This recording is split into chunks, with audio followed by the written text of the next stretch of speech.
Good. Okay, and it's now live according to this. Cool. I have to go see if I can get a link.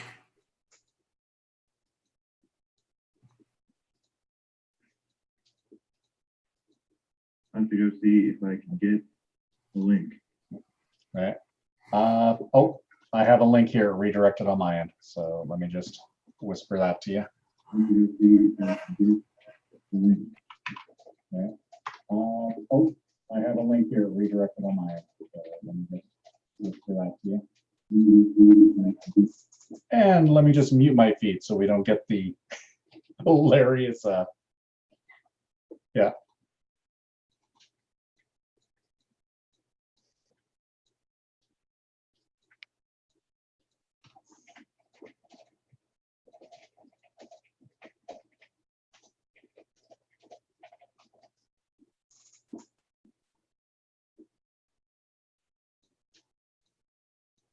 Oh, I'll move this over. So I'm actually looking at the camera when I'm looking.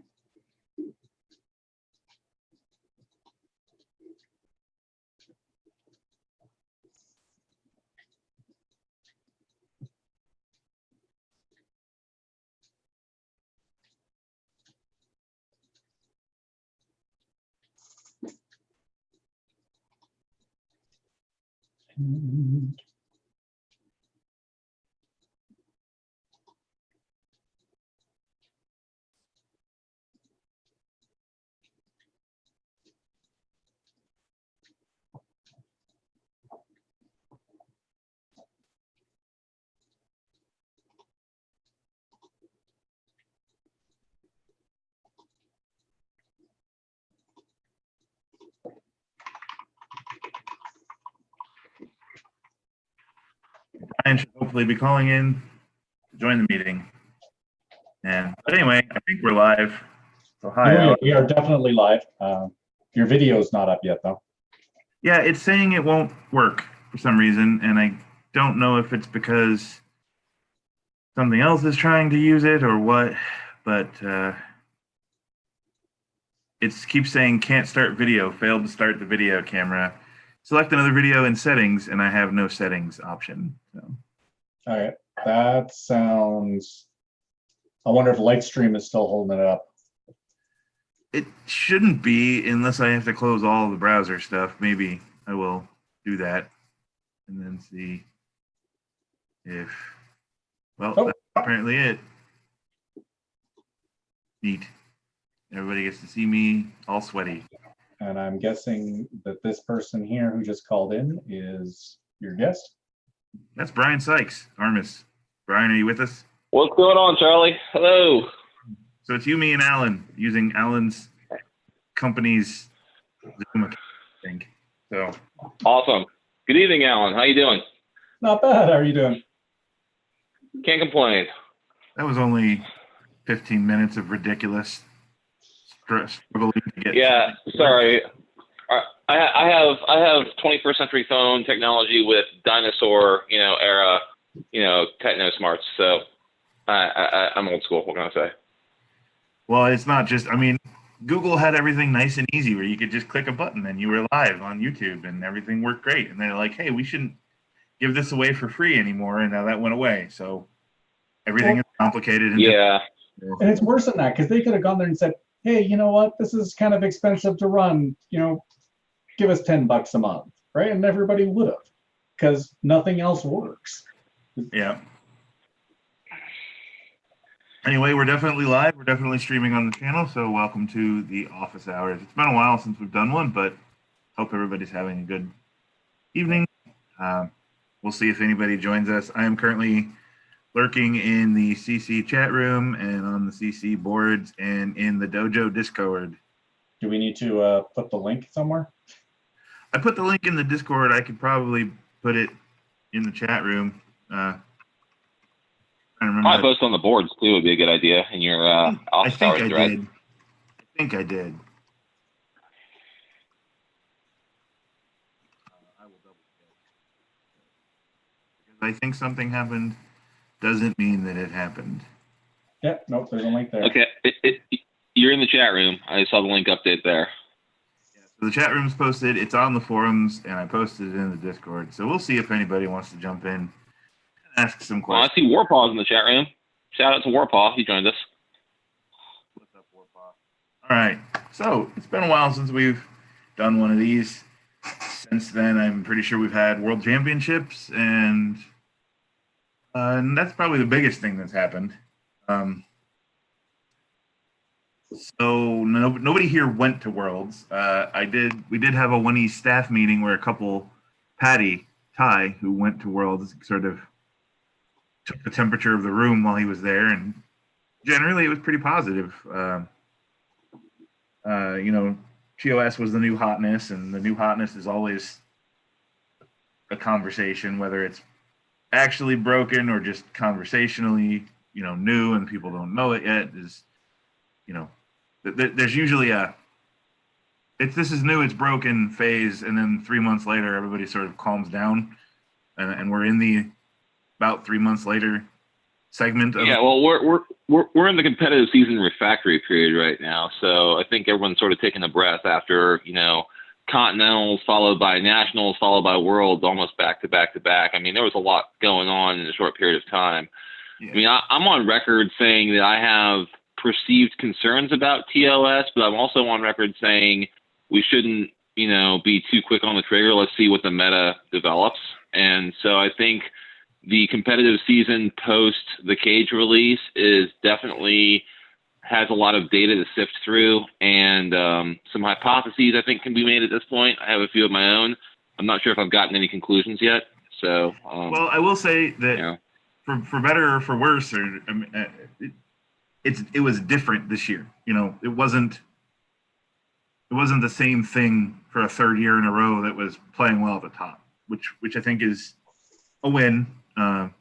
Anytime you can change what's being played at top level is a good thing. But I generally agree with what you're saying, that it's the jury is out still. It's way too soon to be like, we need to make changes. We need to be doing errata, but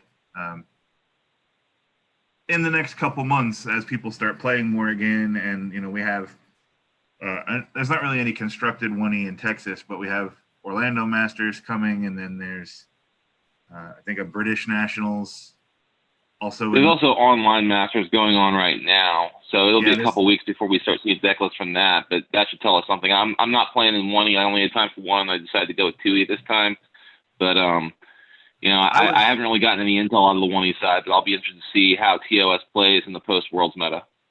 Yeah, I mean, and a lot of people pointed at, 6 of the people in the top 16 played TOS, and I'm like, well, yeah, because it's new. A lot of people like to play the new stuff, and they were meant to be good. They're meant to be competitive. So yeah, I'll say this. I want to give I know I post, angry nerd rants on the boards a lot, and that's because I have a lot of strong opinions. But I want to say, and I hope I posted this somewhere, and if I didn't, I probably should. But just looking through the cage cards, I'm excited because I love the TOS stuff. I always have. And seeing it new and fresh, and a fresh take on it, and new cards being added to it, and new mechanics, that's all super exciting for me. I mean, maybe something's overpowered, maybe there needs to be some tweaks, but just seeing TOS at the forefront in 1E after probably a decade and a half, almost, maybe more, since they were relevant, is definitely pretty cool. So I gotta give props to the design team on that. Yeah, I ran into Jeremy Commander at Gen Con, and he made a point to track me down and say that he thought the cage was one of the best designed expansions he's ever seen. That his play group was excited about it. They were playing 1E again, that it was flavorful, and there were cool decks you could build around, and there were exciting things. So I think generally the cage has been well received. And, obviously history may change that perception. I think it's close to where it should have been. I think maybe there's a couple cards that maybe might look. Yeah, I mean, I definitely say there's a few things that I would call red flags. And like I said, I've formed a couple hypotheses, and the red flags are definitely triggering my hypotheses. But I'm not prepared to say things are totally out of balance and need mass fixing yet. I mean, I've posted a few things on the boards. I think I know that the integration of the TNG stuff into the TOS build, I think is a potential problem area because it's quick access to multiple really good ships that everybody's compatible with, and the TOS guys are good at staffing, and I mean the Future Enterprise. I think that whole download chain to include the downloading I'm a Doctor, Not a Bartender into Guinan to nullify dilemmas on top of the McCoy who can already nullify dilemmas and on top of the Uhura who can also nullify dilemmas. I think there's some potential for overpoweredness there, and it does bear close watching. That's probably the biggest area of concern I have, because if you were to build an all TOS deck, I think it's really strong as a solver. I have a couple less stressful concerns about the almost quasi immunity to battle, or at least resistance to battle, because that was TOS's one weakness, and by putting in a bunch of buffer cards, you took away the one weakness and didn't give him any other weaknesses. So we'll see how that plays out. Again, I'm not to the point where I'm drawing conclusions, but these are some things I think bear watching, and I'm putting that on the record. Well, the cost of all that is feed burden. If you want to be able to tag back, you've got to run the battle bridge. If you want to be able to, it is too. We're just theory crafting. We're just spitballing. We don't know. And yeah, I know. So, well, I hope I framed it that way. I wasn't intending to frame it any other way. Yeah, the TNG. Well, and I think one of the things that people are frustrated about is a problem the game has had since day one, which is the Fed bias. And I know it's a problem Alan and I really struggled with when we were doing Metamorphosis. Feds fucking get everything, and it's really hard to do anything about it. You look at an expansion and it's like, God damn it, there are so many Fed cards in here, but that's just what Star Trek was, like the show had a Fed bias. So, and that's where the discussion comes into is like, well, should Romulans and Klingons get somebody that can do the download chain like Admiral Kirk? But if they do, isn't that just, you mean Admiral Riker? Or is Admiral Riker, or is the Admiral Riker Enterprise chain the actual problem? And I can see arguments on both sides. I'm not telling you I have an opinion one way or the other, but that is a perpetual problem with first edition, is that generally there are a lot of really good Fed cards, and the nature of the game is that they all work together unless you go out of your way to make it so they don't. And yeah. TOS just didn't. Well, and that's one critique I would offer up is, the one card that I think might have been an enabler of this issue is the 5-year mission is the draw card, where if you play all TOS, you can draw extra card every turn in turn draw. In turn draw is a very powerful mechanic. I think it's underappreciated as far as how powerful it is, and I got a whole rant on that, but I'll save that. But the whole, the difference between Finally Ready to Swim and 5-year mission is you can do stuff on your opponent's turn without having to pay the penalty of having to discard. Like, it's like if you're playing in culture, you get the bonus of the draw, and if you violate culture, you have to discard something. So that like Finally Ready to Swim is very balanced in that regard. I mean, if you go out of culture, it's Finally Ready to Swim, there's no limit to the number of discards you have to play. So with 5-year mission, and especially combined with the Fed's special downloading, if you're special downloading all these out of culture things on your opponent's turn, you specifically don't have to discard anything. So there's no downside to violating that cultural barrier that I think the design tried to set up with this paradigm. And I think I'm guessing, because I don't know anything behind the design curtain, but I'm guessing that the reason they did with that was to enable dilemmas to let you download things to do stuff to your opponent on your turn without having to pay discards for it. And that makes sense, but the side effect of that is, all these interrupts that download people and special downloads and everything else I can do on my opponent's turn, allows me to get around the purported restriction. Yeah, 5-year mission is probably the card that went through the most revisions throughout the testing of that, and it's definitely one of the ones that the Europeans were talking about as, this loophole shouldn't be a thing. There was a very strong desire not to, and we didn't want to just, the goal is not to just keep doing what TNG did over and over again. We very easily could have made, you can't play, if you play a non-OS person, everything goes away. But well, and that's why I like Finally Ready to Swim, and at least in theory, 5-year mission is, there's a carrot and a stick there. It's like, because I can build a 22nd Century deck, not include 5-year mission, and mix in whoever I want, and that's fine. Or I can build a strictly 22nd Century deck and get the extra bonus card draw. Or I can mix in a few splash, corner cases and that are worth the cost of the discard. And I got options there. And I think that is balanced. And I don't think that is, the TNG or DS9 model. And I think had they repeated the 22nd Century paradigm with respect to the draw engine card, I don't think that would have been a problem. I think it would have left a lot of deck building space because, okay, let's say you have to discard a card for Admiral Riker. Okay. Or Guinan. Okay. To me, Guinan is worth a discard because she's awesome. Yeah. I'll just card a random card to get her in play. Like I said, that card went through tons of changes, and there were definitely testers that were like, just make it Finally Ready to Swim, and there were other testers who were like, you can't make it Finally Ready to Swim. I could probably dig back through the data, but it doesn't really matter. I'm very curious to hear what the rationale was for you can't make this Finally Ready to Swim. Well, the version that was, if I'm remembering correctly, so take this with a grain of salt, but the version that we had before this version that we ended up with had a countdown on it. And it only counted down if you had a non-OS guy in play. So you could do the Admiral Riker turn, but, you start the clock then. 2 turns later, you lost your draw engine. And I know there were problems with that. I'd have to go digging and find the whole origin. Point is, I think you're probably right. I think if there's one card at the top of the this is some bullshit list, it's probably that one.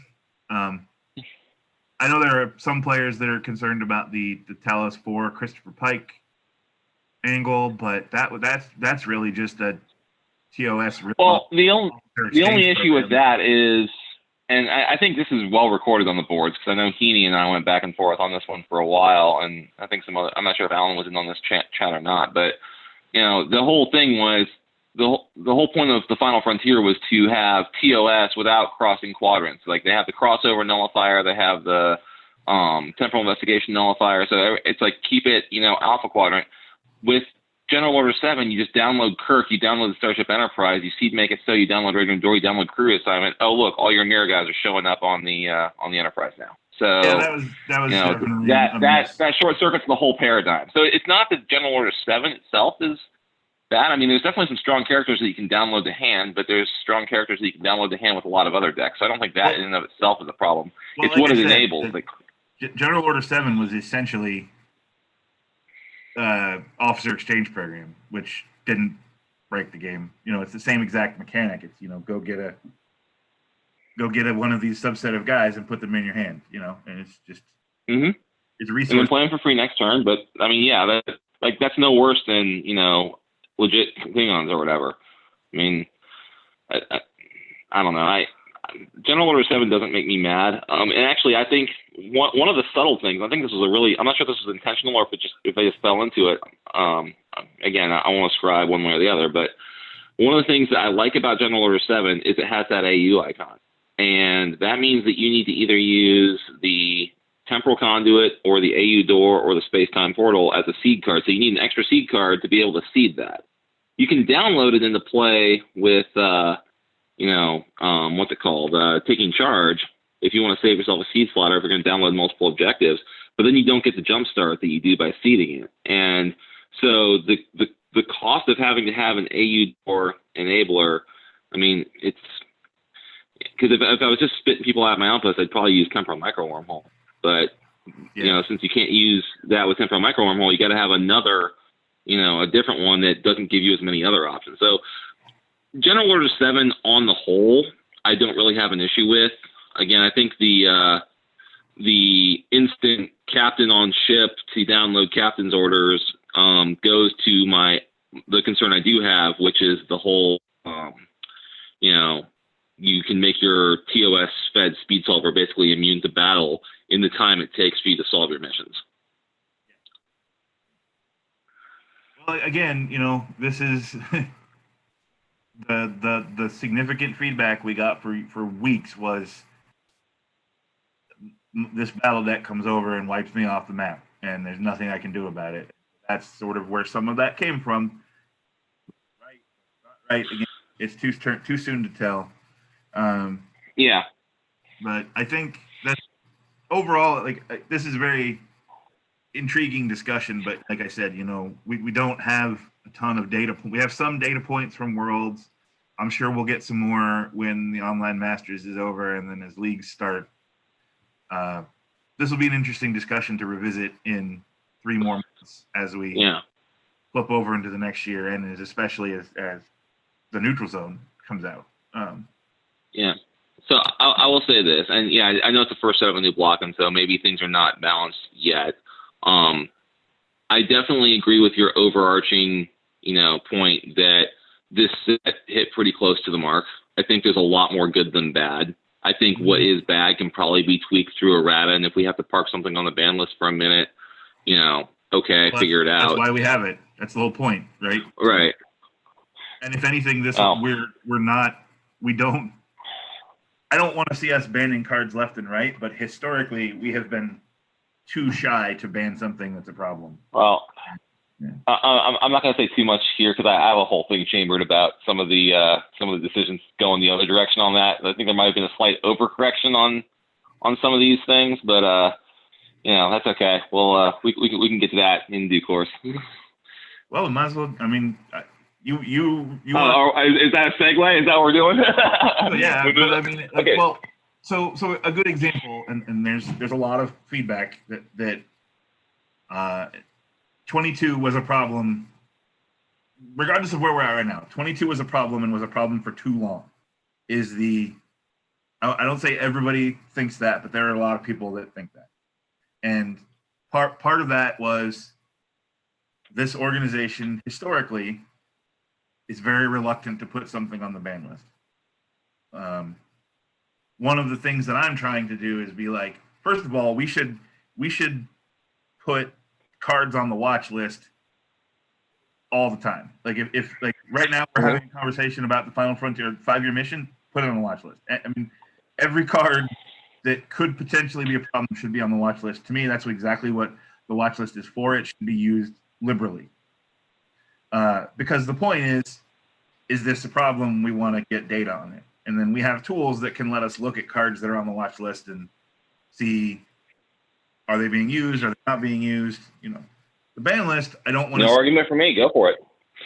The ban list shouldn't be that level of, you know, liberal use. But I would argue the lesson over the past 2 years is, you know, when we're starting to hear that there's a problem and the card's been on the watch list and we have some data that says that it might be a problem, let's ban it. Like that's, you know, it shouldn't be the last resort step. It should be the, you know, this is when you pump the brakes and pull over and take your car to a mechanic stop. You know, like what's going on? We need time to figure this out. So generally speaking, that's where I would like to move us. You know, very liberal with the watch list, a little more liberal with the ban list, but still careful. But then the part that I know that you have an issue with is then coming in with errata and taking off cards. And in particular, I think you're talking, I mean, one example, the classic example is Q of bad errata. A middle. Yeah, I'm not going to beat up Alan. You know, Alan's letting us use the channel, so I'm not going to beat him up over the Q errata. I mean, well, that was a long time ago. We didn't know what we were doing, you know, like. Well, we changed the rules. And Alan, I did read your defense on the board about that. It was actually a fairly cogent defense. I'm not gonna beat you up too bad over that. Although I agree with you, you should have pushed harder to make it a wall, because a 2 leadership integrity greater than 60 wall would still be useful, because you can use to set up all sorts of nastiness behind it. Well, and the argument was, actually, I even remember who said it, but I'm not going to throw them under the bus. But basically, it would have been the nastiest wall in the game. Like the worry was, it would be a broken wall at integrity 60 because like, Romulans will be sitting there till the end of time stacking bodies against it. Right? Yeah, and I think at the time that was true, but since then, I think if you had made it a wall now, Oh yeah, it would have been fine, and it probably would have been fine at the Yeah, time. but there's in-game answers to low integrity decks. I mean, I finished second at Worlds with a Dominion deck that couldn't pass Firestorm to save its life, but for Kukulaka, which I was able to seed. I mean, Yeah. if you have low integrity characters, there's cards that help you, deal with that. I mean, like I would have liked to see the meta where a 2 in leadership integrity 360 wall existed and see what works and what doesn't. And plus it's Q. It should be a tough wall. I mean, Q is not easy. Like in a show, like Q is an iconic character. He needs to have a good card. I mean, well, the problem was that at that time everything was still Delta, Delta, Delta. The Delta SmackDown. Well, I don't have any problems with integrity. I mean, shit. Well, that's what I'm saying. They would have walked through it. It wouldn't have done anything. And then the CC deck that came out right around then was the broken Malnil Klingon deck, which again wouldn't have had a problem with integrity. So it's like it wouldn't have really hurt anything that was good at the time, and it would have hurt everything else. So, and it's worth noting, like, 12 years ago, Q was still a sore spot of being the card that can't be killed, because Decipher printed like half a dozen things that try to step on Q, and then the thing still won. Like, there was definitely pressures back then of we are not putting this out there and finding out that it's still, like, I think if we made a really good wall of it and then that wall went in one world, everyone would have lost their minds.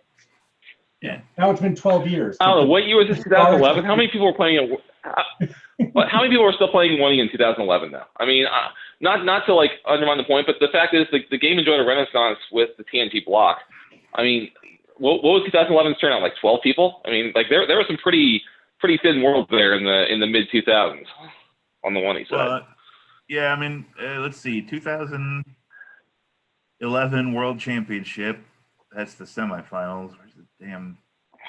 We at least had a top 4 bracket. I don't know how many played in. Hang on, our website is not fantastic at this. I'm old enough to remember going to Gen Con for 2E Worlds, having like 45, 50 people there, and over in the corner there were like 10 people playing 1E Worlds. It was like Dave Bowling and Jordan Loong and I would say in the 2000s you're right, but 2011 we had 23. Really? Okay, I stand corrected. I mean, the 1E TNG really like got people to look at 1E again, but the people that were already playing 1E had started earlier. Really around like 2008 Worlds had, that's 2E. That's not the right game. Maybe we didn't even do it for 1E. 1E. I don't think we ran a 1E Worlds 1E Worlds in 2009. There was only the only years that there weren't, it was not a 1E. There was 2004 and 2001 were the only two that were not World Championships. There's a name on the plaque for every other year. Yeah, I don't. I see 2 David Bowling, the Jordan Loong, a Michael Van Bremen, a Franklin Kenter, and then Franklin Kenter was 2009. Then we started the rotation because I see Europeans and I see Tufts won in Australia in 2012. And then we get into Slaby and Jason Drake and Tufts again and Peter Ludwig. In any event, Q is sort of the first example of a fail whale errata. It is something that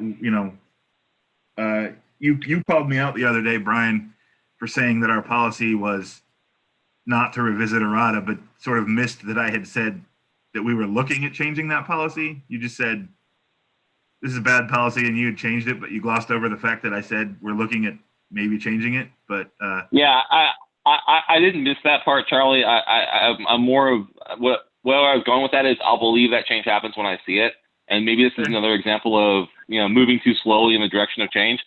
So I mean, maybe relooking at old errata is not a bad idea, especially because I have a recent one that I think needs relook too. But well, like I said, I have this organization, and I continue to subscribe to a policy of I would rather not tell you that something is. I don't want to tell you something is happening and then something happens to not do it. So Mm-hmm. But generally, if I'm saying we're looking at something, that means we're seriously looking at it. And if we can figure out a way to do it, we'll do it. And that's fine. If you need to see it before you believe it, then that's fine. But the point is, Q is common. Charlie, I rant because I care. Just remember that. I rant because I care. Q is sort of on the list of, it's a poster child of errata that could be done over. And I know it's a good proof of why the rules on how errata gets done changed, because Q is the proof of the original super restrictive, don't touch, don't change any more than necessary. We get better errata because we loosened up on it. But I think if we hadn't done Q, it would have taken us longer to get there. Well, and also the policy of early errata was, if it's coming off the ban list, it's coming off nerfed so hard it never goes back.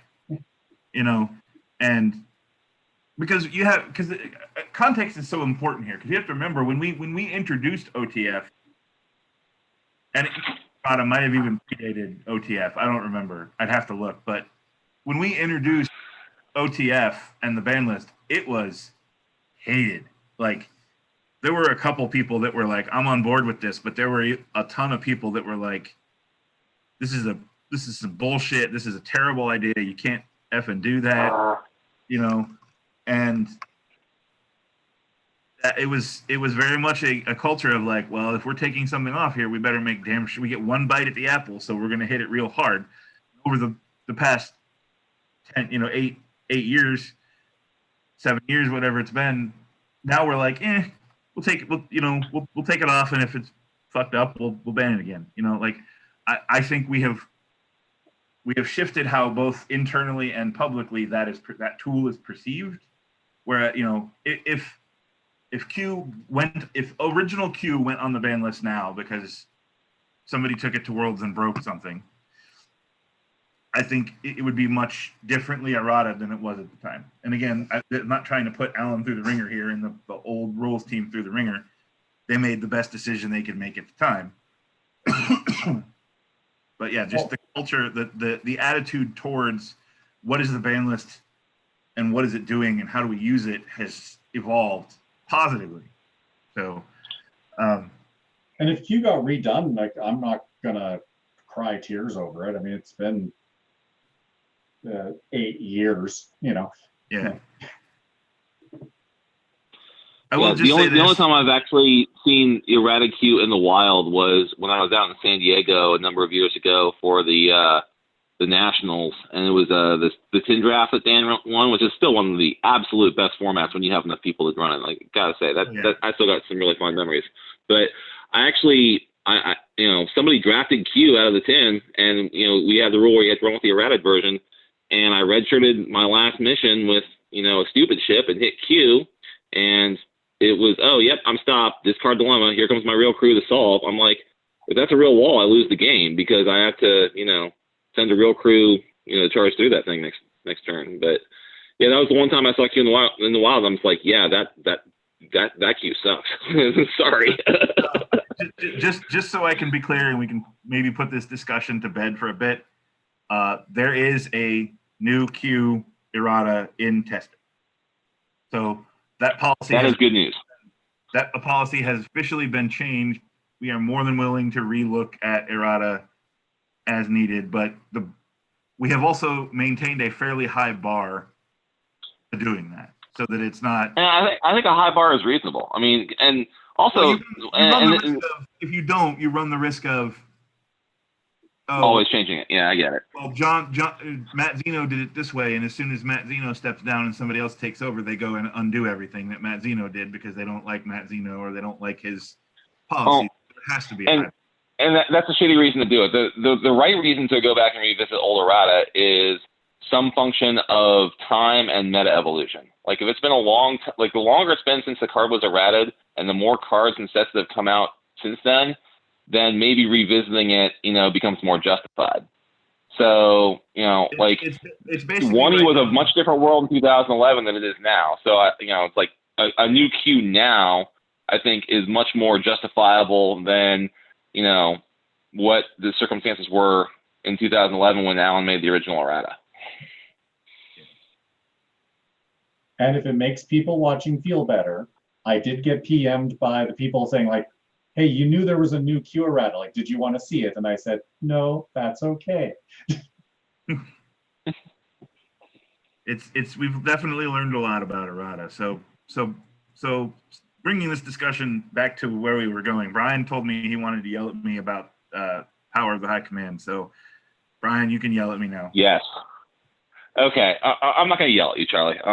And I think, and I sort of used my previous point as sort of a setup for this, because I think back in February when Power of the High Command got put on the ban list, or I guess it would have been March, because if it was in February, then I wouldn't be able to win Masters with it. But whenever it got put on the ban list, it wasn't a bad call at the time. And I think, you know, the errata that they developed, where they removed the make it so piece and had the download go to hand, those are arguably good changes, but for the fact that the cage came out. I mean, I think I have a fairly lengthy post on one of the many threads on the 1E forum about, you know, how TOS is going to ruin the game, which again, I'm not totally there yet. But one of the things that I really liked about Power Vulcans, and this is the point I made on the forum, and I think it's a good point, is Power Vulcans pre-errata. First off, pre everything errata, they were really good. They're arguably, like, the deck I won Masters with was arguably had more than one overpowered card in it. I mean, it had Temporal Benefactor, it had Power of the High Command with the Make It So tech. I was downloading Temporal Agents into play. I was downloading Captain's Orders into play. I wasn't discarding Make It So for anything. And like I put all the pieces together. I'd still argue it was a slower deck from a solver perspective than a lot of decks in the meta, both then and now. But it was designed to be a mid-range solver with some control elements to it, which is, you know, what I thought that whole bill was supposed to be. I actually went back and read your article about Power Vulcans from almost 2 years ago now, September 17th of 2017, where you put like a scheme Power Vulcan deck there with an article and saying, hey, it's not as fast as some of the speed solvers, but it's going to slow your opponent down. And that was very bulky. Yeah, so punching Power Vulcans in the dick at the same time you're releasing a set with a brand new speed solver tech makes it a lot harder for the meta to adapt, because you took one of the key meta tools out of there. And I think that consideration of the new set might have been warranted before those errata went final. And that's where I have some heartburn over it, because I would argue that even if you take everything in my Masters deck and put the post-errata Temporal Benefactor in there, it already slows it down by a couple turns anyway. Just by having my Temporal Agents go to hand and my Disruptive Continuum go to hand, I have to play those things now. So that slows me down. So, like, yeah, the Make It So piece is strong, but I can only get 2 ships out. And even if I have those ships jacked up to weapons 10 each with the Captain's Log, which is fairly easy to do, that's weapons 20 flying around the space line. That's a good number, I think, because that number is enough to, you know, keep the speed solvers from just running out and solving super quick. They have to think about it a little bit. But it's not so much that I come over and I take out your outpost, because 20 weapons isn't going to take out an outpost. So I'm not locking you out of the game. So it's not the same problem that the traditional battle decks have been for the meta. So, I mean, that's why I thought there was actually a really good place in the meta for that mid-range control solver, you know, type deck. And now that power's been errated, I'm not sure it can get set up fast enough to, you know, have that control element that it did before. And now we have a new speed solvers faction that's dominating the current meta. I'm not entirely sure what the answer is. Yeah, it's a fair point. And, you know, if you want me to fall, you know, mea culpa, I will. I don't really think I made a mistake here. I think that your point is valid. I think other people have different takes on it. And if I ask... Okay, so let's assume that you're right on the power curve of the, you know, Make It So piece. Let me finish my point.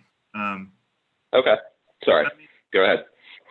it gets into a bit of a sticky situation where like your ask is basically you should have put the brakes on putting this out because Yeah.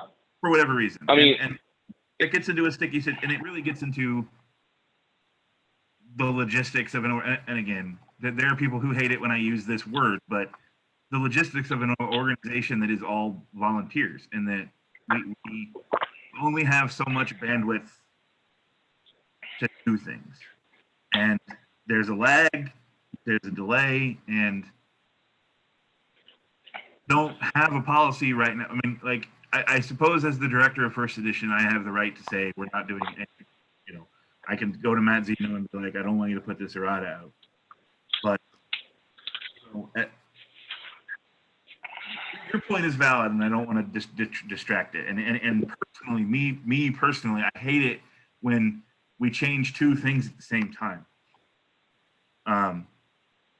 Because we don't, you know, we changed the download and we changed the make it so thing. And if Power Vulcans are unplayable now, and I'm not saying they are, I haven't tried them.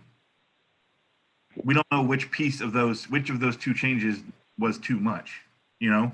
Like, it's probably the scientist in me, but I like to change one variable at a time. You know, I always get annoyed when I see designers change 4 things on a card at the same time. And I'm like, well, now how do you know which one was the right change? You know, how do you know which one was too much, you know? But I get it. So what I would submit is, you know, if I had a magic wand, I could rewind the last month. I would look at the errata that had gone through testing and had been, you know, notionally approved. I would have looked at the fact that the new set came out, we'd had championship seasons, and speed solvers were re-emergent. And I would have asked, do we still need this errata, or should we let the deck back? Like, I would actually consider unbanning power and seeing how it would mix with the TOS stuff to see what sort of meta that would generate. And then if it was still too powerful, then proceed. I mean, that would have been my armchair quarterback, you know, suggestion for that. Yeah, and I can certainly, that's certainly something I will take to heart moving forward. But you have to, this is a thing that a lot of people probably don't realize, and I'm not talking politics here, so nobody clip this segment out and put it somewhere and get me yelled at. In terms of First Edition and making moves, I consider myself progressive and liberal. Like I said, I would put many more things on the ban list than a more conservative one-y person. And I'm not going to throw Matt Zeno under the bus, but he tends to be, well, let's wait and see, which I consider, you know, that's conservative. That's like, let's wait and see and really find out if we need to do this. And I'm kind of like, we think it's a problem. Let's put it on the ban list. There are a lot more. And I would, if that's the discussion that's going on between you guys, that's a healthy thing, because if everybody thinks the same way, then there's viewpoints being not represented somewhere. So no, absolutely. If you and him are on opposite ends of that, that's good. There are definitely volunteers on the whole spectrum, and we all yell at each other all the time.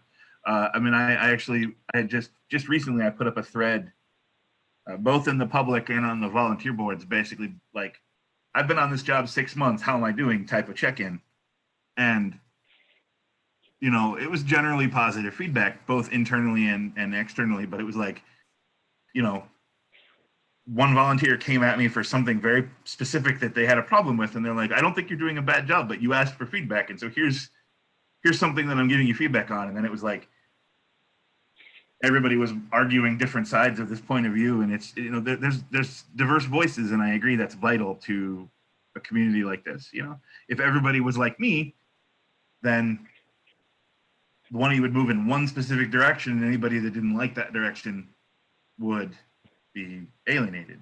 The downside to this, if there's a downside, is nothing happens fast. Very rarely does something happen fast. If something happens fast, the shit has hit the fan. You know, like, I would argue that, you know, what was the emergency errata we did 6-8 months ago? The emergency ban, I forget. There was a card that. Oh, you banned Romulan Minefield when that became a problem, which I think that was a rightful action. And Like, I will say this, the first errata of power I actually agreed with. When they actually like put some Vulcan cultural enforcement on there, I thought that was a great change because Vulcan Romulan was getting just silly. It was that was definitely overpowered. Like 3 minefields to lock out your opponent and awesome people to solve all your dilemmas, and they all work together, and you can time travel between 2 locations without you having to like worry about the space line. Yeah, that's a little much. I mean, that was like I want a regional with an early version of that deck, and that was just like the index case, and then Kevin Yeager got stupid with it, and a couple other people got stupid with it, and it was like, yeah, okay, this needs to go. Yeah, the point I was trying to make, the point I was laboriously trying to make is, we're still kind of. We're trying to figure out how best to use our bandwidth to make the best decisions. And the main reason we put those errata out when they were ready is because they did test alongside the cage. So like playtesters were playing Power Vulcans with cage decks. And now the reality is we missed on the cage a little. The testers undervalued it a little. Again, I'm not bad-mouthing testers, but the testers undervalued some of the tricks the TOS people had, and they missed we all missed the crew reassignment thing entirely, so we had no reason. We didn't have the stop check there where it was like, does this errata still need to happen in the meta? Because all of the data we had from our testing was these 2 decks coexist fine. So moving forward, I'm happy to look at putting in a stop check before I get a message saying these errata are ready, and then I'm happy to say, all right, well, let's double check the current state of the game and make sure that they still make sense to do. Yeah, because I think that's important specifically because of what you said about things happening slowly. Because like you put out the directive to rein in 22nd Century in February when it probably needed it, and then when the errata were ready, at least some of the errata were ready. I heard there was some that were not ready, so they didn't move forward. But the ones that moved forward, you release them into an environment that was not the same as when you asked for the initial, case. So that was, The point the other thing to keep in mind here is I might have, maybe we did stop and look, and maybe I even loop in someone like you and someone like Peter Ludwig and someone like Johannes. I might get Brian saying that this doesn't need to happen, but the other 2 say it does. So just having another step there isn't a bad thing. And that's the thing about the big chair, Charlie, is sometimes you just have to make a decision and know that some people are going to grump about it. That's but I guess my point is I wouldn't necessarily have made the decision to hold it because I may have pulled all my staff. I would have pulled all my staff. Obviously I would have made a decision. I don't know what decision I would have made because I didn't do that. So I can't try to speculate. I'm just saying, adding that step doesn't necessarily guarantee that this mistake doesn't happen again type of situation. And again, there are a lot of people who are going to watch this and be like, Brian's nuts. Power is fine now. You can still play them this, and that. And that's okay. Well, when someone else wins with the revised power, then I'll want to hear about that because I don't see it in the current meta. But maybe I'm wrong. Well, yeah, and again, that's maybe we're all wrong. I don't know. We're just we all do this because we love this game and love the community and care about it, and we're going to do the best that we can. And if I guess, tying everything together, if this turns out to have been an overnerf, I like the fact that we can now go back and look at it. 5 years ago, we would have been like, well, it's overnerfed. Too bad. We'll give them a new card or something here or there. Now, one of the things on like again, I don't want nobody take this out of context and tell Matt Zeno I'm yelling at him because I'm not. But like the scan and long range scan, I feel were like really bad errata. Just they changed way too many things. Was that Matt or was that Dan? I thought Dan was behind that one. I don't know. I don't remember. And whomever it was, I'm not throwing shade at them. This is just my philosophy as a scientifically minded person is change one thing at a time, and this again, to tie this back into the other conversation, there's been that culture for the long time of like you get one crack at it. You ban a card, you fix it, you unban it, and it's never touchable. I'd like to move us away from that. And as we move away from that, I want to have the freedom to say, let's take another look at this because things have changed. And there should still be a high bar. It shouldn't just be the staff has changed. Let's undo everything the previous people did. It should be, has the meta changed? Has the environment changed? Has public opinion changed? And if the answer to some of those questions is yes, we should have the ability to like re-engage on a decision. Power went on the ban list, power came off the ban list, power went back on the ban list, power came back off the ban list. Like obviously you don't want to be doing that ad nauseum. You don't want to be doing that constantly. But if in 6 months and a year, we're looking at the environment and it's like, wow, Brian was absolutely right. We need this sort of control-y deck in the meta, and the best way to put it back in is to sort of maybe restore power of the high command a little bit. Just control-Z the errata. There you go. Yeah. So, that's not this, like we recognize that the game is very fast. It's too fast, especially at the top level. And we recognize that a control deck is a vital counter to that.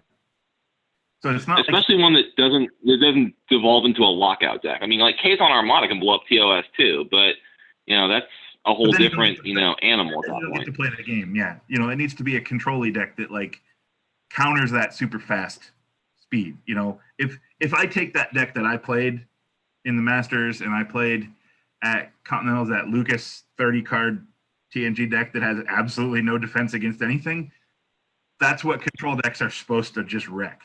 I'm not supposed to. And I'll tell you, I played that matchup heads up against Lucas. That was the final at Masters and in Virginia, and that was actually, it took good play on my part to both in the seed phase and in the play phase to beat Lucas because he had a lot of answers to battle.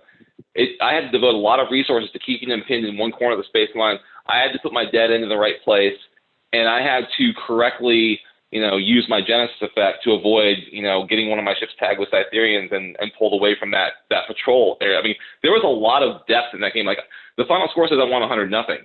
It was actually a very close run game, and if I had not done one of several things that I did, Lucas easily could have won that game. So, yeah. I mean, player skill is always going to be the ultimate wild card. Like somebody like I'm not as good as Lucas or you, and I took that deck to Masters and I did okay with it, and then I took that deck to Continentals and I sucked ass because I fucked up left and right. Players. Well, I mean, my game against John went to a random selection. There's nothing you can do about that. When RNGesus hates you, he hates you. There's nothing you can do about it. But stupid mistake against Lucas, and I made a stupid mistake against Brian Sutton. And if I hadn't made those mistakes, maybe I played in the final. Maybe I wouldn't have beat Chris's board. Maybe I was playing at the table. But and that's where player skill is always going to be the big difference. A player who wasn't as talented as you maybe didn't make those moves that you made, and Lucas wins that event. So a deck and a broken card and a deck and a powerful card only gets you so far. Is my point. I can go spend. Yeah, I mean, I can spend $2,000 and buy the winning Magic deck, but I'm not going to show up at the next big Magic event and win. So. Well, and also, I mean, keep in mind, like this game is rife with very easy to play, brainless, stupid, broken decks. I mean, there's all sorts of stuff that you could net deck and build and win with because it was just so degenerate. It didn't require any thinking.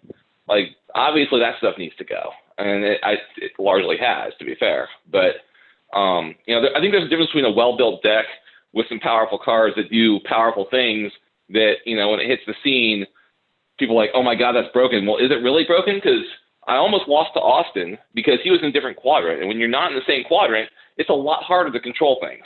So, it's like, I think I made the right meta read with the deck that I brought because I faced two 22nd Century Mako-based decks, which is what I built my deck to beat.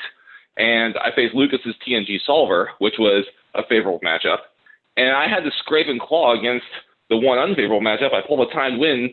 It was like 90 to 85 or 90 to 75, something like that. Austin would have had it on his next turn. He was going for his last mission when time got called. So It was a very close game.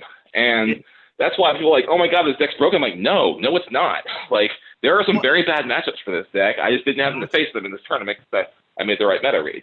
That's why I don't subscribe to the X1 tournament. Let's nerf X. I think X won a tournament.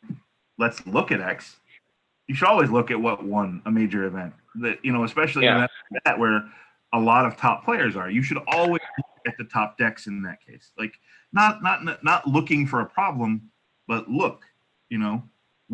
What happened here? That's just basic caretaker. Knowledge. Like design should be looking so they know what's good and what's not, and rules should be looking so they can be like, whoa, this is a weird interaction that nobody saw. And errata should obviously look to be like, this card's been on the watch list and it's already, if you have a card that's in a deck that is first or seconded 80% of the tournament over a time period, that's a problem. Mm-hmm. To what degree of a problem, you don't know. Because if it's Gozar, you handle it differently than if it's Temporal Benefactor. But I don't subscribe to the theory that we've been accused in the past of like, oh, so and so won with this deck, let's nerf it, and I don't believe that. I believe if you're going to do action like that, it has to be based on a pattern of data.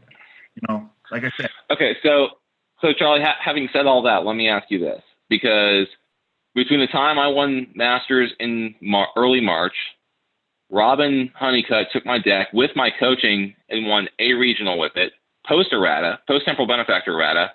Again, a very close run thing. He told me about some of his games. They were crazy. And then Sean O'Reilly finished second at one of his regionals with his own version of the same concept. And then Power gets banned and it gets errated. Where's the widespread, this is super crazy, this needs errata, this needs fixed, it's a problem. I mean, there's 3 tournaments, and all of them were pre-caged. How many, Brian? That's the question. Like, you can say out of 3, there was 3 tournaments, but if there was only 8 competitive level tournaments in that time frame, that's an eyebrow-raising number. It's not, a red alert alarming number. Okay, so when was the decision made to ban Power? Because I actually, that's a fair question, and I don't have the answer in front of me. I don't know. I don't have that info. I mean, we're just chatting. It was banned somewhere mid to late regional season, right? Mm-hmm. I feel like maybe, yeah. I don't actually have that. Or maybe post-regional season, pre-continental season. I mean, there was a decision made, and actually I'm gonna look that up to fact check myself. But I mean, there were a lot of regionals played over the course of, however many, what was it, March to April, so 3 months. So that was 3 tournaments out of regional season. And, again, it didn't go undefeated. I mean, Sean lost to Daniel Madison on down there. Apparently it was a 0 to -15 final score. June 3rd. Okay, so end of regional season, it got banned. So, how many regionals were there? How many 1E regionals were there during regional season?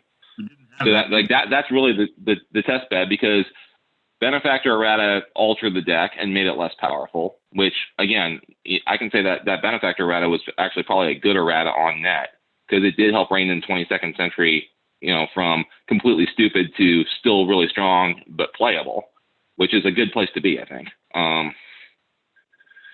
But, let's see. I'm trying to very badly navigate the tournament. There were 13 constructed 1E regionals. I don't know if they were all OTS. Okay. But so, I mean, I'm not here trying. 3 out of 13. Yeah, 3 out of 13. So again, I'm not. Is that ban it now? Is that it needs errata now? So is that the threshold for this is the problem? I guess that's my question. Because going forward, if I see TOS winning more than 3 out of 13, events, then that's going to tell me that something needs done.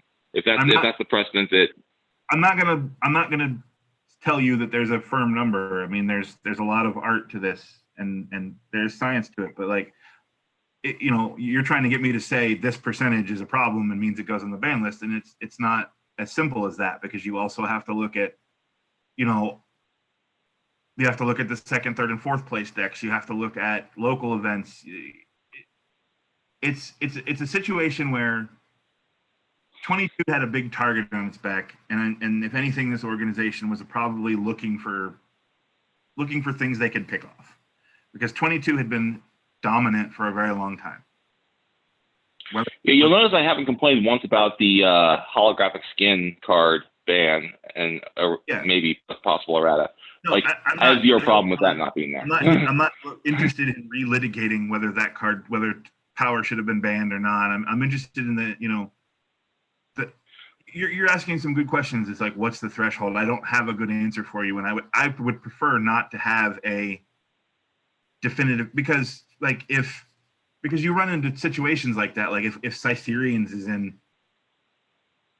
fifth 10 of the 13 winning regional decks, is it a problem? I don't know that it's the same type of problem that a pre-errata temple benefactor is. There are different natures of problems. There are different, is assigned mission specialists a problem because it's in 11 of 13 winning decks? I mean, there are different degrees to which you have to be concerned about a card.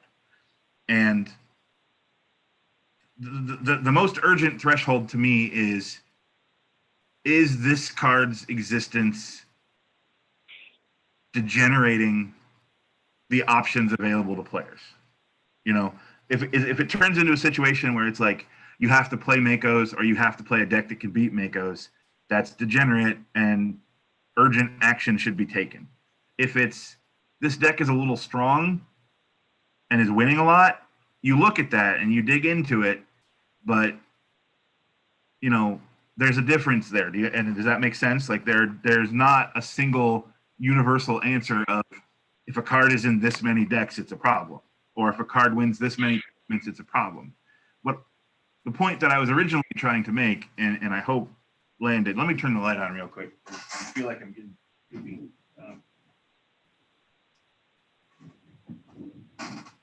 That's better. Now it doesn't look as, Halloween haunted house in my room.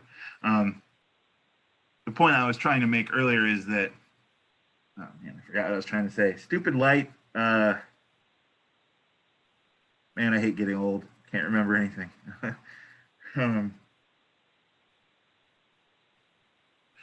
The point that I was trying to make is that I don't want our knee-jerk reaction to be this one take action.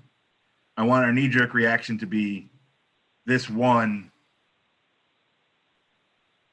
what's next? Does that make sense? I don't want the days of, because I think that it would be a fair criticism to say at times in this organization's life between 1E and 2E, we have done that. We have said, this deck won, let's nerf it. Not necessarily consciously or deliberately, but that has been at least the optics of a decision that we've made. And I want to make sure that if the optics of that come up again, we can back up the choice. I guess that's the point I'm trying to make, is when you call me up and text me and you're like, why did you do this? I can answer you with this data and this data and this data, And that's fair. I mean, I think I'm taking this one personally, because I'm actually looking at the stat now. Between Robin and myself playing the same deck, pre-benefactor and post-benefactor errata, those are the only two wins with that deck. MVB won with his own version at a local in December of last year. That's the first instance of the post first errata or post minefield ban Vulcans being played, because the one before that was Ben Hosp last summer, and that was definitely pre-minefield ban. I remember playing against that one. But yeah, I won, Robin won, Sean O'Reilly finished 3rd out of 5, and Caretaker's Guest played a version in March and finished 4th out of 6. So, I can make a case that this got banned and errated because of my deck, and I think I have some fairly good, strong data to back me up on that. Now, maybe it needed a ban, but going back to your point about 22 being a problem, I think what bothers me about the action that was taken, and not just because I built the deck, I think it's more of the whole general concept of, okay, 22 is a problem.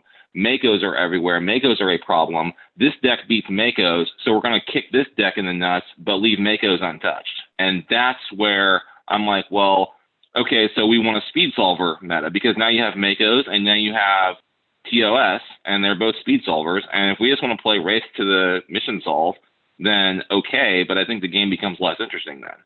And by eradicating like the previous aforementioned Kazon decks that, you know, would have a carrier fleet on your outpost on turn 3 blowing you up, got errated and nerfed that. The control deck concept, which I think was a great design answer to the speed solver problem, now that's off the table. So what's left to stop speed solvers? Or are we just going to all play race decks at this point? Well, that's a fair point, but I don't, just to correct you, the control deck isn't off the table. We know that that's a counter to speed decks, and I have the advantage of seeing what's in development. Like, there are going to be control decks in the game. There still are. This particular control deck got hit, and I would agree that you're probably particularly sensitive to the change, and I don't fault you for that. That's fine. You know, if in 2005 somebody had come along and nerfed Belial, I would have been pissed. You know, in 2E. And you know why? It's because I played Bajorans for 2 years, and it was one of my favorites. You know, you get attached to what you build and play and like, and that's perfectly valid.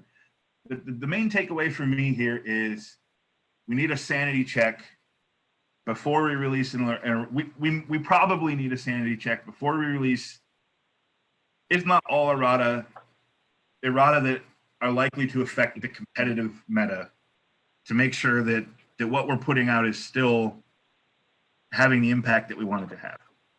I think that's the takeaway for me. You know, you add an extra step, you potentially slow things down. That may or may not be a problem. You potentially take up more bandwidth that could go somewhere else. And that's where my job becomes important, because I have to weigh those facts. You know, I have to be like, all right, do we want to take another month to look at this card and kick it around some more, or do we think that the impact is going to be negligible? And I have to make those decisions. Or just keep that errata on the shelf for a minute, release the banned card back into the wild in the new meta, and see if it's still a problem. And if it's still a problem, then you have the errata ready to go. It's like, yep, okay, it's still a problem. Here you go. Here's errata. Yeah, and it's already tested, and that's definitely that way you don't lose the work that's been done. So it's, you know, we had a long, winding conversation that snaked through TOS and 22 and Albert Allen for a Q that he did 8 years ago. So it's been an exciting night. But we've been on the line for about an hour, and I'm probably be to what 10:15 out there for you, Brian. And it is, but now I'm fired up, so it's all good. I can go another hour if you want me to. No, I'm gonna put an end to it here. It's been quiet in the chat room. I saw Lucas popped in because he said his ears were burning, and yeah. So I do have and you didn't answer my question pre-show, so I'm bringing it up here. Is there any room in this office hours for Tribbles discussion, or is this a one-e only type thing? I think in general we can do Tribbles discussions, but I'm fading here, so I'm looking to wrap us up tonight. But if you want to do a lightning round, I respectfully submit a. Okay, so you want to do lightning round? Let's do lightning round. That's fine. We can do Tribbles lightning round. Go ahead.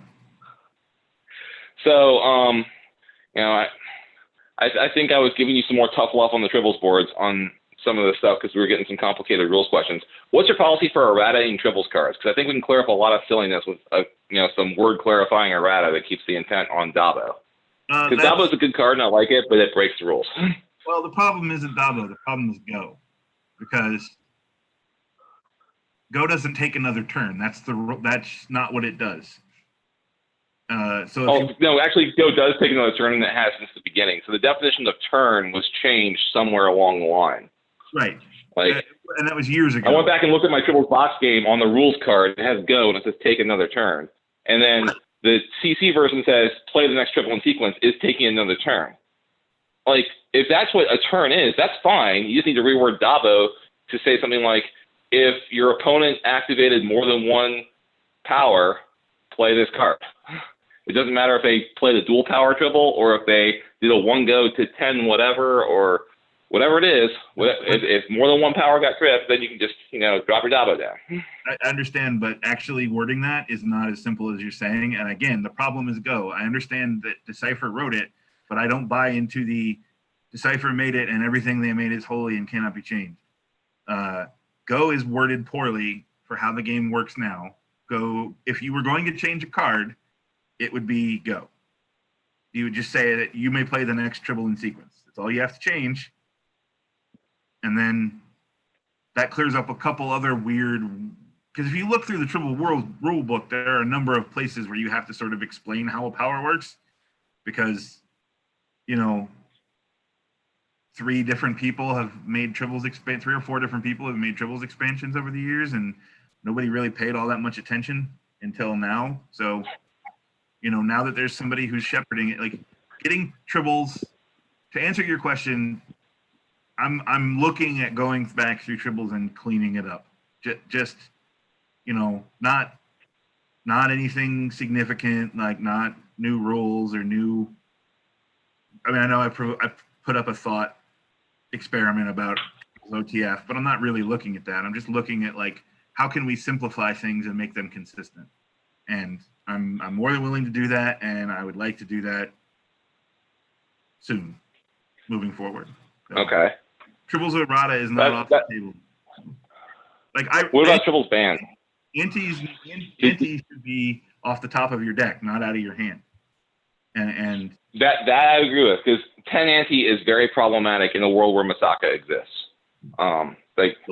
If I can do 1 go 10 ante, it doesn't matter what my third card is because I'm out at that point. Like, that is way too easy to go out. Yeah. But you can't plan on that. That's the counter to Sure that. you can. I can't plan on the person ahead of me. Corbett and Ben Haas built a whole battle deck concept around, you get a bunch of, you can't plan on an early game, but mid-game you got a bunch of triples in your play pile, and all you have left, like you play your Masaka, you're going to draw into your low number triples, you got your 1 go 10 ante. I mean, what are the odds of drawing 2 out of 3 of those? I mean, you can get the stats on it, I don't know. It depends on your deck size and all these other variables that I can't calculate off the top of my head right now. But, the fact that path to an out exists is problematic. Sure. But the thing to remember about Tribbles is you have a different point of view on the game because you're playing with your kids than the crowd of people that I played with at Gen Con. And actually, most of my views on this come from playing at Masters level competitive play. I mean, it's for every person like you who says Tribbles should be simple and Johnny wants to reset, and like every person who's that, there are people who I like where the game is. I like the deck building aspects. I like the competitive nature of it. Don't change anything. There's no universal consensus on how to play Tribbles, which means we need to cater to both sides of the argument, which means maybe we need to expand into a different Tribbles card pool. Maybe we need to expand into a Tribbles OTF. Maybe we need a Tribbles ban list. I don't know. I haven't really started doing the research on that. I mean, I sort of asked to get Tribbles moved under 1E earlier in this year, and then I haven't really touched it because I've been managing 1E, but now Tribbles is getting more of my attention, and Tribbles is going to be moving forward. And I think I've demonstrated that I'm willing to use all the tools in the toolbox, and we'll see how that moves us forward. Okay, that's fine, Charlie. I know I was in nerd rant mode the other day on the boards, but as I said in the post, I'm coming at you from a place of love. I mean, maybe I don't have the majority opinion, maybe I don't even have the right opinion, but I'm voicing my opinion because I actually care about the game. And yes, it's a way for me to play games with my kids, and that matters. But here's the thing. That's a pretty controlled environment. I mean, we play out of the box set most days, and when we build our own decks, basically, Dad cuts out all the cards and builds everybody's decks, and then they play. So I'm not too worried about the meta at my dining room table. Where it's problematic is at the high level play. First off, there are too many rules lawyers and Tribbles at high level play. I mean, the the least amount of fun I ever had playing any game was playing Tribbles 2014 Worlds, where that was like the least amount of fun I've had, which was really shitty after a great weekend of, Trek Worlds and side events and Austin Powers and everything else. I've really backed off of Tribbles high level play since then. So maybe I have Tribbles PTSD or something like that. But even that aside, one of my he who should not be named colleagues asked me to, mention the whole Tribbles meta being silly right now, based vis-a-vis bank decks versus using the bank decks versus ignoring the bank decks, and how like the number of points that can be scored if you got a bank deck at the table just makes the whole thing, ridiculous and unplayable for a lot of decks that aren't built to take advantage of that. I mean, if you don't have a bank deck at the table and you're not playing like Poisons and Utilize or Battles, then it's hard to win competitive Tribbles. Like, that is legit competitive level play feedback that, I've gotten from, some of my sources. Okay. Well, and one of those sources isn't allowed to post on the boards, not to name names, but he's not allowed to tell you that himself because he's banned from the boards. But, he has some insights on that. I will say this. People play games differently for different reasons, and it is not my place as director of 1E to tell anyone how to play. It is my job to enable people to play the game. It's my job to make sure that the game is happy and healthy. So if there's a group of people who don't want bank decks, don't play with bank decks.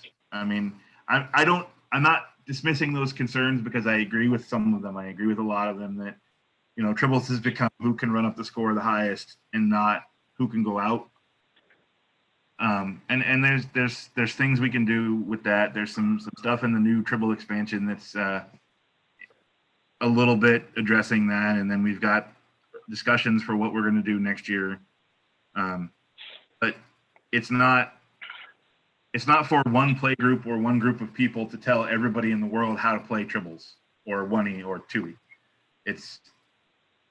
Especially this organization should be enabling people to play in a way that makes them happy and doesn't damage the game. Like, obviously there are exceptions, like, you can't walk into a crowded movie theater and yell fire. You can't allow people who want to be griefers to be griefers. If I say that I enjoyed deriving joy from 1E by murdering all your people on turn 3 and making it so you can't play the game, I don't know how much we support that play style, but the point I'm trying to make is you make the game what you want it to be. And it's not this organization. This is the most libertarian you will ever hear me sound, Brian Sykes, so I hope you enjoy it. But it's not the CC's place or the Department of 1E or Tribble's place to tell you how to play, but to enable the diversity of entertainment that can be derived from these silly games. So that's sort of okay. And so that's fair, and I think that's a good vision for the game. What I would offer up in response is some of the existing Tribbles, cards, decks, meta, etc., make some of the actually pretty fun powers unplayable in a competitive setting. Which, if your answer is okay, stick it to your dining room table, fine, I can do that. That's fine. I can play all sorts of silly stuff, with my kids. But if you want the game to have that diversity at all levels, including the competitive level, then some things need to be tweaked, because there's a lot of stuff out there that just, doesn't even play at a high level right now. And I do not disagree with you at all. Those are different questions to me. There's the meta question, and then there's the you're an asshole if you play this way question, which your unnamed friend has on occasion taken that position. I am not for better or for ill. There's a difference to me, and I think we all agree on that. I agree with you 100% that there are Tribbles decks, there are 1E decks that you just can't play right now at a lot of levels, and that's unfortunate. And that is a never-ending battle. There is a pendulum that swings in two dimensions, from control to solver to speed to slow, and it's constantly moving. And every time we put out a new card, it moves it in a different direction, and you're never going to get it in the middle where it's perfectly balanced. But the hope is when you put something out that moves it in a specific direction, that the next time you're going to put something out, it's going to move it in a different direction, so that it's not constantly, one of the problems with Money right now is that it's basically hanging out at the far end of the fast solver axis, and it hasn't moved back. Yeah. And even some of the decisions that we've made recently have kept it there. So the goal now is to sort of, how do we move it back towards the middle? How do we move it back towards, there are some less solver decks that are optional, and then maybe that the games in general take longer turns. It's a complicated, difficult, game design is not easy. And nobody who does it for the CC has ever done it for Money professionally. So I'm not using that as an excuse, because, I've been making Money cards for 7 years now. That counts for something. And I shouldn't if I'm making the same mistakes now that I was making 7 years ago, then I should be shot. And I don't think I am. I think I'm making an entirely new, different, and wonderfully exciting set of mistakes. But that's humanity. Yeah. So Charlie, I'll say this, because I want to end on a positive note too. I know I've been nerd yelling at you a lot tonight, and it's all from the heart. But it's I think almost everybody in the community has the same goal that you have. We want a healthy, vibrant game. We want to be able to enjoy building a deck and exploring that wonderful, complexity, sometimes shit show level of complexity that is 1E, because we're a whole bunch of crazy nerds who get off on that stuff. I think where, some of the, tension occurs is because we all have been doing this, or at least a lot of us have been doing this for a long time, and we have very, baked in feelings about things. And so when anybody makes a decision that is contrary to our belief that, of what we think is good for the game, it triggers the nerd rage. But yeah. I will give you credit. You've taken the nerd rage, standing up. You've shown a lot of leadership on that, and that I do appreciate, and I wanted to acknowledge that. And also going back into the 1E card side of things, just I know that in general the DS9 era was not considered a high point for 1E design, but I will say this, because I want to give another positive shout out note here. In a recent tournament, I finally got around to building a KCA Regency 1 deck, which is something I had not done before. And I will say that, DS9 era stuff gets shit on, and some of that is very richly deserved. But I think the mirror quadrant sets that came behind the DS9 block really bolstered that half of the DS9 world. I think like KCA was unplayable before Crossover came out. And now, there are multiple really good decks that you can build in the mirror quadrant from both a KCA perspective and from a Terran Empire perspective. I mean, I won regionals a couple years ago with a KCA Nor deck, which was a relatively new thing back then, and I won with a TOS Terran Empire deck to get my goatee achievement, which that's one of the achievements I'm most proud of. But I will say that playing those decks in that environment, that was some really good design. There was a lot of good stuff there, and I think the Regency 1 stuff even now is really good because it has solver capability and some control capability. And had it been better with the deck I played, I may have done better in the tournament. I ended up losing to MVB in the final, but MVB's tough to beat anyway. But I think there are existing control elements out there in the meta. I think KCA is probably one of the first and foremost among them, because the Regency 1 flying down the space line toward your little ships can still be freaking scary, if done right. So whoever designed that crossover era stuff, I just want to give shout out to them, because they turned unplayable affiliations into really good affiliations, and that needs to be acknowledged as part of the design lore and history of everything. Cool. Well, I'll pass that feedback on to. I know I worked on some of that, but there was a period in there where I worked on damn near everything. But so yeah, to the extent that's you, props to you. To the extent it's the design team, I mean, I don't have the names in front of me, but I wanted to say that because I had never played Regency 1 before the Chairman's Challenge, or no, it wasn't the Chairman's Challenge. It was some other silly event I was playing in online over the summer, and I wanted to say, yeah. Oh, it was the Cage Release event. That's where I played, because I was running the Space Monster Hunter, because Regency 1 was chasing space monsters, because that's fun. and shooting space monsters with recent warp just seems like something he would want to do. But yeah, I wanted to throw that shout out there because there are many more good cards than bad cards in the game right now.